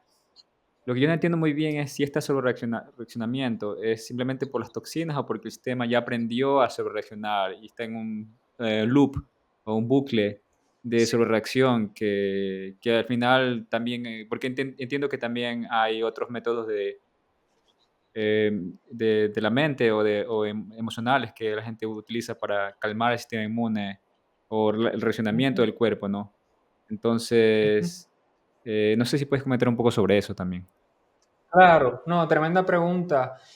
Voy a comenzar con con esta idea. Mi experiencia conmigo mismo y con básicamente todos los pacientes que yo he ayudado y que el entendimiento médico, el consenso médico en esta comunidad es que esto es primeramente por mucho un problema fisiológico Ok. biológico. O sea, ya nosotros tenemos, y entonces el cuerpo ya está diseñado para reaccionar de manera fisiológica a este problema una vez se activa el SEARS. Ahora bien, que hay factores de estrés y de estilo de vida que contribuyen ciertamente, y puedo decir, en el 2020, justo antes cuando me enfermé, yo estaba en Puerto Rico, yo soy de Puerto Rico, con mi familia para las Navidades, y en enero, creo que fue en enero 7, tuvimos un terremoto Mm, en Puerto Rico, yo estaba en el epicentro con mi familia, fue un momento de mayor estrés inmediato, agudo, que yo he tenido en mi vida, y yo sé que eso contribuye, porque los mecanismos de inflamación son todos, caen, ¿sabes? El cuerpo solo tiene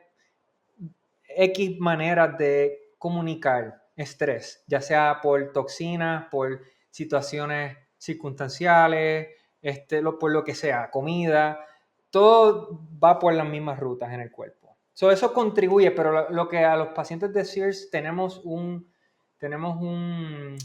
una desventaja que el resto de la población no tiene, que es que las biotoxinas del entorno causan una versión bien agresiva de regulación que otras cosas como el estrés pueden contribuir en cualquier persona, pero nunca llegan a ese punto donde están empujados a ese extremo.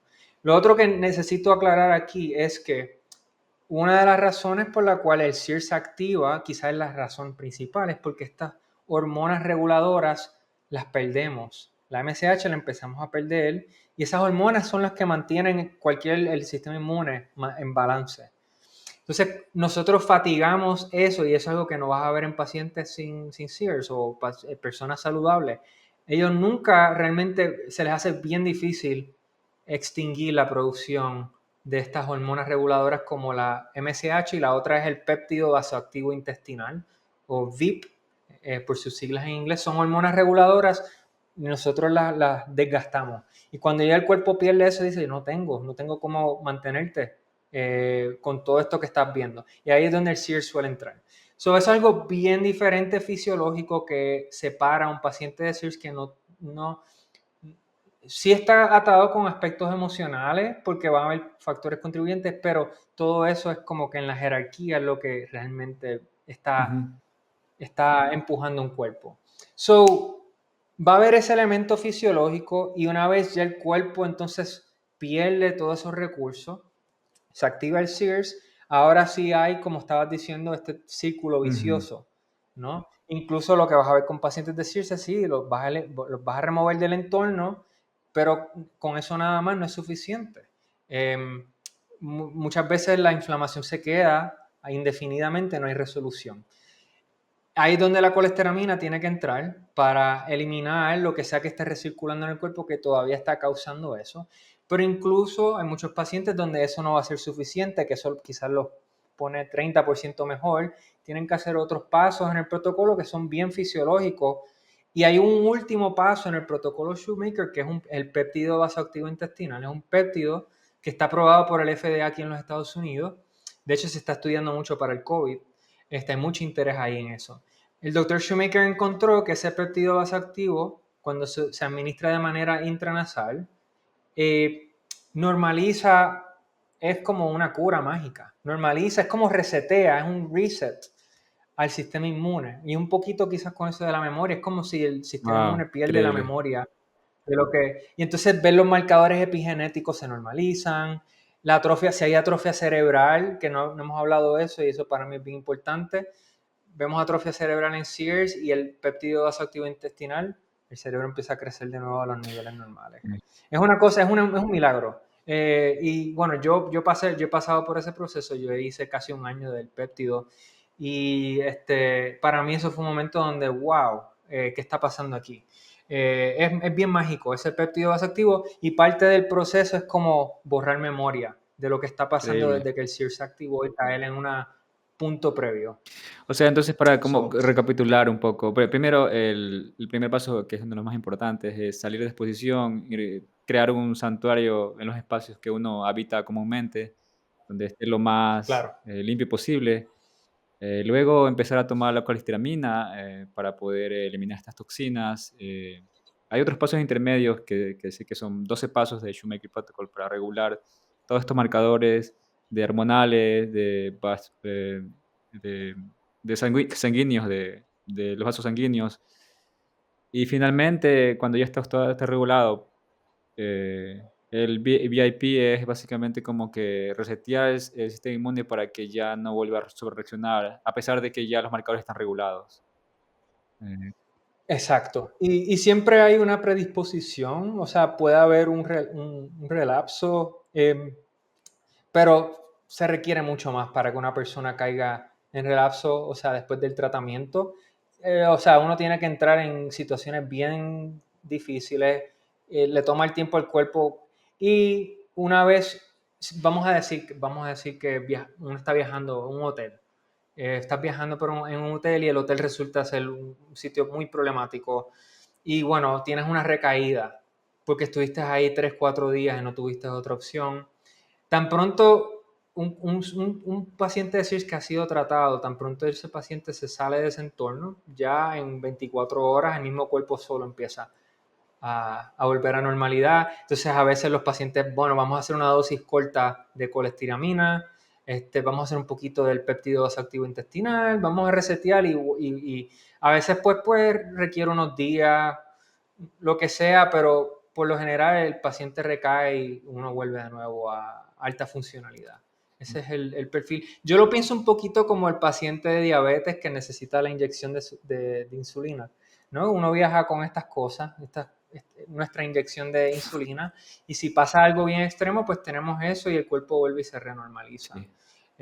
Y ese es más o menos, yo diría, ha sido mi versión, aunque yo todavía estoy en tratamiento porque tengo unas cosas que no he podido, que tienen que ver más con infecciones, pero mi estilo de vida cae más en ese renglón ahora, que yo puedo viajar, ir a conferencias y tengo un purificador, tengo mis cositas y por lo general no he pasado, he tenido exposiciones, pero no ha pasado nada que yo diga, Dios mío, no puedo, o sea, estoy fuera de, así que más o menos ese es, sí, el estilo de Sí. vida con un paciente de CIRS tratado. ¿Y tú crees que un paciente de CIRS, bueno, primero es bastante optimista para alguien que tiene estos problemas y no encuentra una resolución, saber que hay un tratamiento que los puede llevar a no solo mejoría, sino básicamente remisión y que eliminación de todos los síntomas?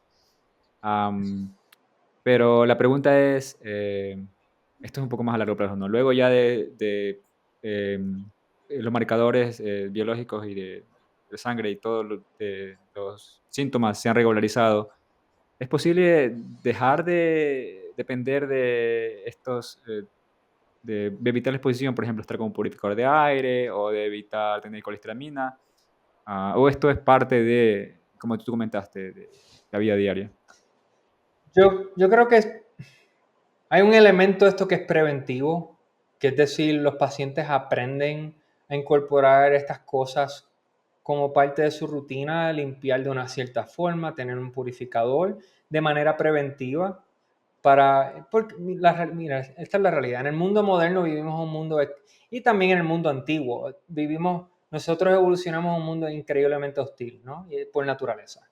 La jungla, tú estuviste en el Amazonas, eso es un mundo increíblemente hostil de otra forma.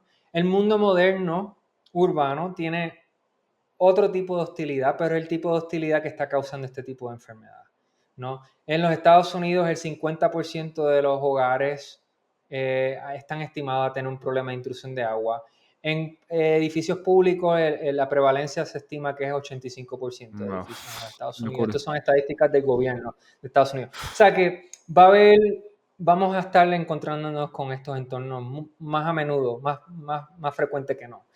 Y desde ese punto de vista yo creo que nosotros nos entrenamos psicológicamente a normalizar ciertas cosas, de decir, yo siempre voy a viajar con un purificador de manera preventiva. Pudiese ser que 7 de 10 veces uno no hace esas cosas y estás bien, no Interesante. pasa nada. Pero pueden haber esas 2 o 3 veces o una vez donde puede pasar algo bien serio. So, de que se puede, se puede. Y bueno, la colesteramina, por ejemplo, no está diseñado el protocolo no está diseñado para no estar tomando eso diariamente por el resto de nuestras vidas. No es como funciona. Ya una vez uno se gradúa del tratamiento, la idea es tenerlo simplemente como un medicamento de cuando se necesite. Alguna gente lo necesita una vez al año, 2 veces al Interesante. año, no para cuando pasen cosas así. Lo mismo con el péptido vasoactivo intestinal, no es necesariamente que después de que ellos tienen un periodo, digamos, de 12 meses en dosis altas con el péptido, uno lo deja y solo uno lo trae cuando lo necesita, si uno viajó y pasó algo bien intenso y uno necesita recalibrarse. Y lo demás es preventivo, como los purificadores y los regímenes de limpieza, por lo general. Este, y eso es más o menos el estilo. So, una combinación de preventivo y una combinación de quizás un poco de necesidad por el tipo de hostilidad que tenemos en el entorno Sí, moderno. no, es interesante, ¿no? Que yo creo que, bueno, esto se ha derivado de cómo el estilo de vida ha cambiado tanto. De estar en el Amazonas, obviamente, hay diferentes especies que están compitiendo yo sé que hay investigaciones de la microbiota de la gente que vive en el Amazonas y es que es muy diversa y por eso tienden a vivir más saludable mientras más años tengan, ¿no? Y lo que sé, de lo que he leído, entiendo que el problema de estas bacterias y micotoxinas es que como en la casa no hay esta competencia, como en la selva, tienden a sobrecrecer un tipo de toxinas particular y eso es el problema, ¿no? Am, Sí, pero bueno, algo con lo que me gustaría un poco finalizar es que, claro, es tu especialidad. Hemos hablado de todo menos de tu especialidad, ¿no? Que es la parte del neuroquant. Que es una cosa más increíbles, ¿no? Cómo estas bacterias, que lo que todavía es increíble y kafkiano es saber que la gran mayoría vienen de intrusión de agua, empiezan a crear cambios en el cerebro y problemas neuronales, y que entiendo que tú, estás involucrado en esto de cómo se escanea esto con estas, herramientas, ¿no? sí, sí, no, y es una parte bien kafkiana, totalmente. Para mí es fascinante, obviamente, porque, bueno, yo con mi trasfondo de neurociencia, yo nunca jamás pensé que, número uno, que algo como esto, que el entorno pudiese cambiar el cerebro de uno, y número dos, que existe un tratamiento donde si uno ve atrofia cerebral, que se empieza a ver un poco más y más como Alzheimer's y Guau. Parkinson's, que uno no tan solo puede prevenir eso, sino corregirlo con un tratamiento. Eso para mí era como ciencia ficción cuando yo lo vi la primera vez. Bueno, al día de hoy, gracias a Dios, tenemos una prueba que se llama NeuroQuant, y es de una compañía que se llama Cortex AI. Y el NeuroQuant es una prueba aprobada por el FDA aquí en los Estados Unidos, creo que desde más o menos el 2010. Se utiliza como una prueba cuantitativa para medir masa volumétrica en diferentes regiones del cerebro de una forma estandarizada en contextos de neurodegeneración, es decir, se aprobó, sí, se utilizó, se empezó a utilizar mucho como parte de un diagnóstico o una herramienta de asesoramiento para el Alzheimer's disease, el Parkinson's y todas esas enfermedades neurodegenerativas. Resulta ser que el Dr. Shoemaker comenzó a utilizar esa prueba en la década de los 2010 para ver qué estaba pasando en los cerebros de los pacientes de Sears. Y hay dos publicaciones actualmente donde esto está documentado, que en pacientes de Sears que están padeciendo de la enfermedad porque han estado viviendo en entornos con moho e intrusión de agua, donde hay unos cambios bien específicos que podemos medir con esta prueba del NeuroQuant que suceden en pacientes de Sears.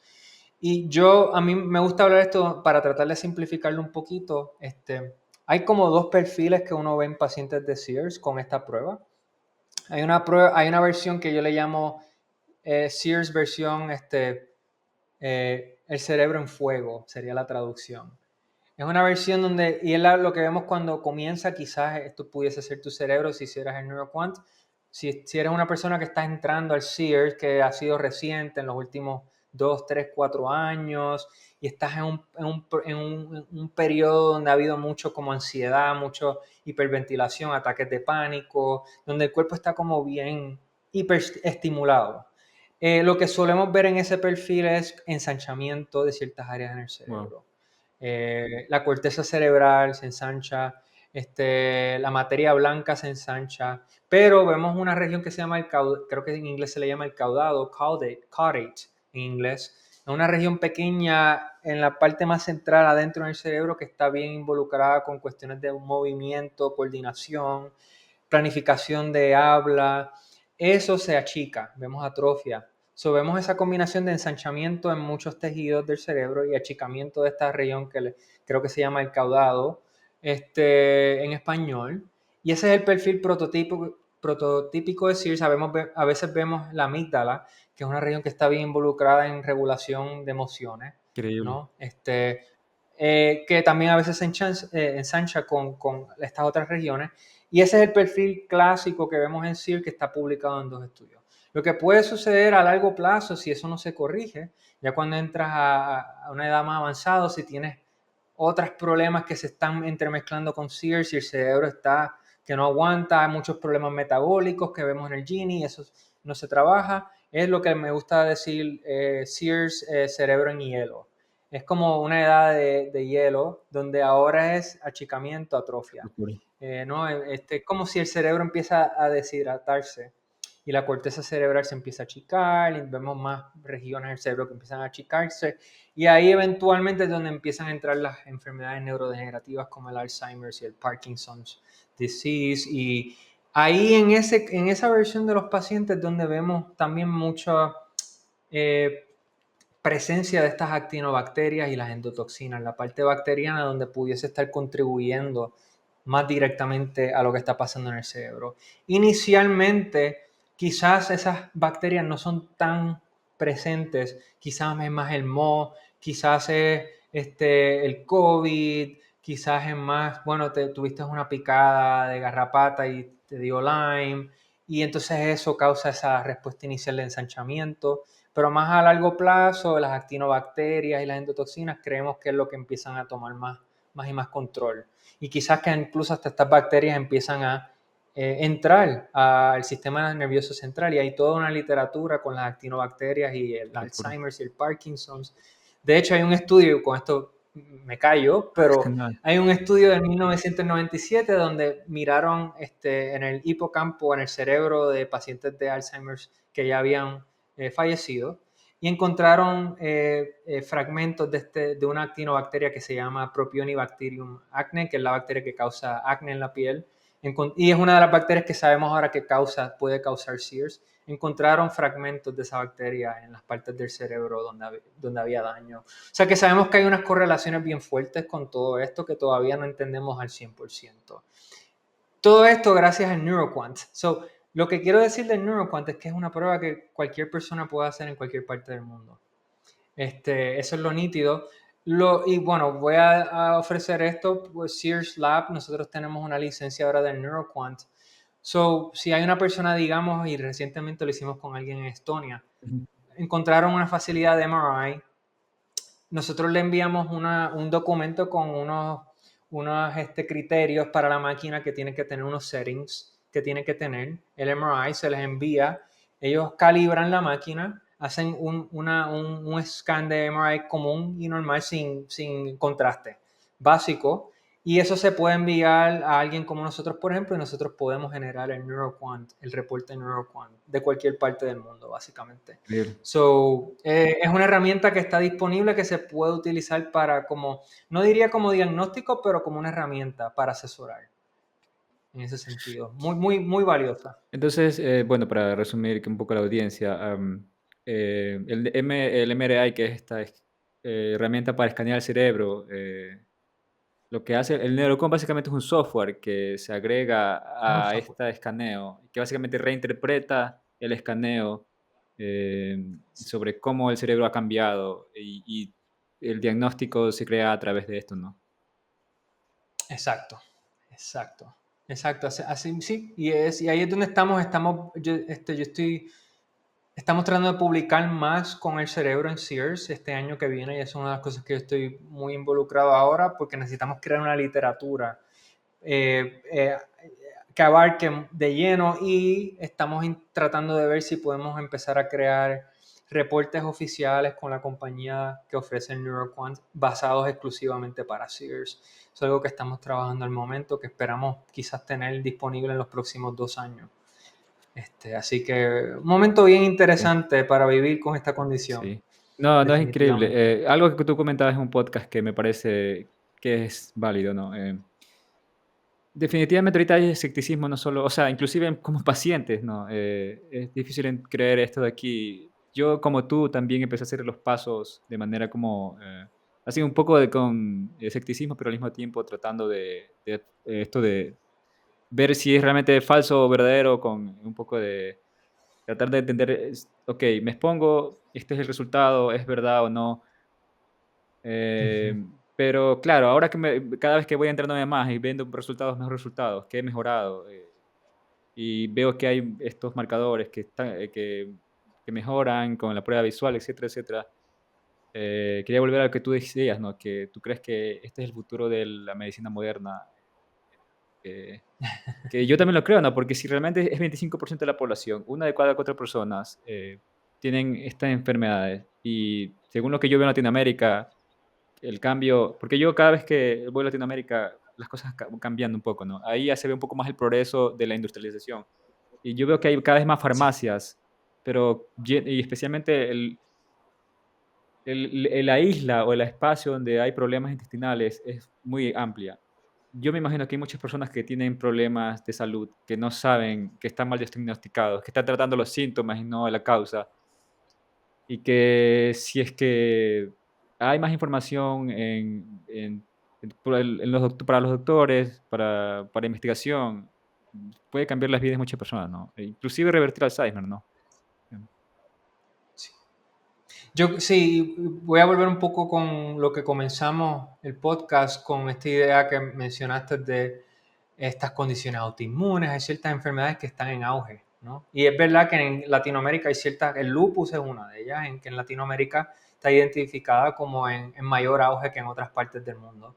Este, Mira, y yo lo que diría es la medicina en el mundo occidental que tenemos al día de hoy, el modelo, es un modelo que está diseñado para situaciones agudas, enfermedades agudas. Es decir, si tienes que ir al hospital porque te vas a morir de un ataque al corazón o tienes una infección de sepsis, donde puedes estar al margen de morir ahí por la reacción inmunológica que tienes. La medicina occidental, el modelo y científico también, todo esto va a la par, ha sido creado a base de ese perfil inmunológico. Hay un perfil inmunológico que es el perfil inmunológico que reacciona de manera aguda. Eso es como un universo en sí solo. Está el mundo autoinmune. Ese es otro universo con sus propios parámetros del tipo de desregulación inmunológica que se ve ahí. Está el mundo, y ese ya lo estamos, por lo menos lo aceptamos. No sabemos que existe, no lo entendemos de lleno. Estoy hablando desde el punto de vista de la medicina estándar. Está el mundo de inmunosupresivo, es decir, las personas que sí, tienen SIDA, ¿no? HIV, tienen quimioterapia, donde, bueno, ahí el sistema inmune simplemente no existe. Entonces eso es otro mundo completamente. Y esos son los tres mundos que yo creo que la medicina actual por lo menos conoce, otros mejores que otros. El cuarto mundo que vamos ahora a entender es el mundo del Sears, que no es ninguno de esos mundos, es un mundo de no quiero ni usar la palabra confusión, es un mundo donde el sistema inmune está, eh, eh, ¿cuál es la palabra aquí que estoy buscando? No es, es confusión, es disfunción, pero es una disfunción que es, a mí me gusta pensarlo desde el punto de vista de la atención. Pensemos que el sistema inmune tiene una capacidad de atención, de decirle prestar atención a esto, a lo otro, como nuestro cerebro lo hace ahora mismo que yo estoy prestando atención a esta conversación y no le estoy prestando atención a lo que sea que está pasando en el entorno. El SEARS es una desregulación de ese sistema atentivo de atención, donde una descalibración es como un déficit de atención, ADD, en el SEARS, y esa desregulación crea unos parámetros en el cuerpo que no los vas a ver en las otras tres formas del sistema inmune. Es decir, vas a ver problemas de infección y colonización sin las respuestas inmunológicas que uno esperaría ver cuando uno tiene una infección aguda.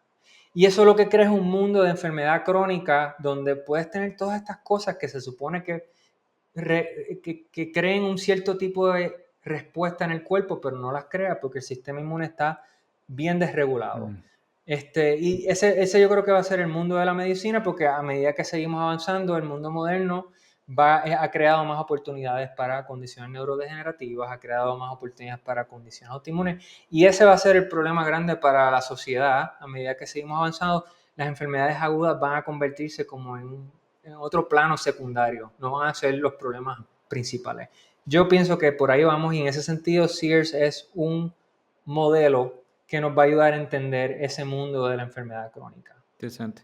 Entonces sería como que, claro, el sistema inmune no está confundido, está atacando a lo más importante que en el momento le está pasando, que es las toxinas, y lo demás está en Sí, plano secundario, y está cambiando el exactamente. cuerpo en función a eso, solo que los doctores no pueden interpretar que ese es el problema. Sí, exacto, es un cambio de atención. El enfoque es, de repente el sistema inmune cambia la atención a lo que es lo que está pasando fuera del cuerpo. Ese es el enfoque, entonces pierde la habilidad de prestarle atención que es lo que está pasando dentro del cuerpo, Interesante. ¿no? Y entonces lo que hay que hacer es, bueno, vamos a traer ese enfoque de atención fuera del entorno, enfocarlo en el cuerpo y ver si hay algo sucediendo, y algo que no creo que tenemos tiempo de abordar, pero muchos de estos pacientes tienen infecciones crónicas a raíz del SEARS, precisamente porque el sistema inmune pierde ese enfoque, ese foco de atención dentro del cuerpo, le está prestando a las biotoxinas, atención a las biotoxinas y todo eso, y cuando lo vuelves y lo traes, de repente el sistema inmune dice, ah, rayo, aquí hay un montón de problemas ahora. Tenemos Lyme, tenemos parásitos, tenemos todas estas cosas que hay que Wow, arreglar. Y eso es bien común en pacientes de SEARS. sí. Bueno, Cristian, ha sido increíble toda esta conversación y muy, bueno, para mí ha sido un aprendizaje, ¿no? Eh, ¿Dónde las personas pueden encontrarte? Porque yo sé que tienes varios canales de difusión de SEARS y entiendo que también te interesa difundirlo en español.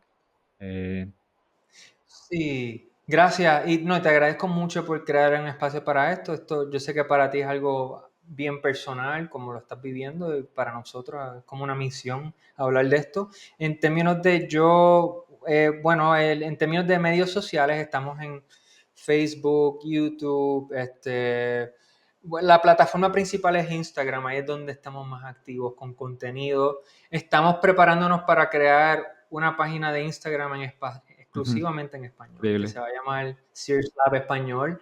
Todavía lo estamos trabajando, pero sí ya sabemos que, mira, necesitamos crear una plataforma y contenido exclusivo en español hispanohablante. Así que lo que pueden hacer es seguir en Instagram, en inglés, el Sears Lab en Instagram, y eventualmente vamos a hacer un anuncio. También pueden suscribirse a, ¿cómo se dice en español? Newsletters. Eh, Eh, son, Boletín, se le dice, son un boletín. como boletines por correo electrónico que enviamos usualmente una vez cada mes o una vez cada 2 meses en temas. Eventualmente vamos a empezar a crear contenido en español también. Ahora mismo lo estamos haciendo en inglés. Obviamente también está la página searslab.com. Ahí pues hay acceso a las membresías que tenemos. Actualmente tenemos membresías para doctores y tenemos membresías para pacientes. Son en inglés. Sí lo tengo en mente, empezar a crear plataformas a ese nivel en español, pero al momento no tenemos la infraestructura. Sí estoy trabajando, como dije, con una comunidad hispanohablante de doctores y yo recientemente fui a una conferencia, un congreso en Miami que se dio en español y el año que viene creo que va a haber otro congreso, no sé dónde va a ser, pero es de medicina funcional hispanohablante y ellos están todo con el SEARS. Y pues entonces yo estoy participando con ellos para crear certificaciones, cursos y bueno, educar a los doctores en el mundo hispanohablante para que se sientan cómodos diagnosticando y tratando el SEARS por lo menos con lo que se puede. Así que esas son las áreas donde estoy, así medios sociales y la página searslab.com y bueno, ahí estamos a las órdenes.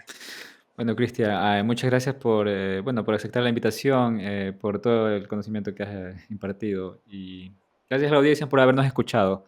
Ah, hasta luego. Eh,